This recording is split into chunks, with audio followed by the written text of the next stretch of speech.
కార్తీక పౌర్ణమి రాకిట్ల పండుగ వచ్చిందంటే జాలులైగా అక్క చెల్లెళ్ళైతే అన్నదమ్ముల కోసం తీరక రంగురంగుల రాకెట్లు పట్టుకొని అన్నలకు తమ్ముళ్లకు గట్టేందుకు పోతారు కదా నుల్లా.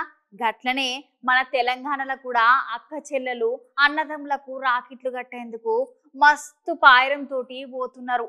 గండ్ల మన సీతక్క ఎవలకు రాఖీ కడుతుందో ఒకసారి చూడుండ్రు మీరే.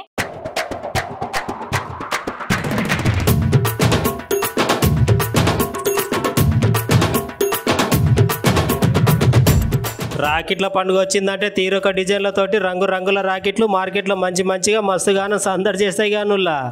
అక్క చెల్లెళ్ళు అయితే 4-5 దినాల సందే ఏం చేయలే ఎట్లా చేయలే, మా అన్నకి ఏ రాకెట్ కడితే మంచిగా ఉంటుంది, ఏ స్వీట్ పెడితే మంచిగా ఉంటుందని ముందుగానే ఉపాయం చేసుకుంటారు అక్క చెల్లెళ్ళు. పుట్టింటికి అన్నకు 50 రూపాయల రాకెట్ కట్టి 1000 రూపాయల పట్టు సీర పడతారు. గట్లుంటారు మరి ఆడబిడ్డలు అంటే. ఈ రాకెట్ల పండుగ ముచ్చట్ల భాగంగానే మంత్రి సీతక్క సీఎం రేవంత్ రెడ్డి సార్కు పాయరంతో రాకెట్లు తీసుకుపోయి కడుతున్నది.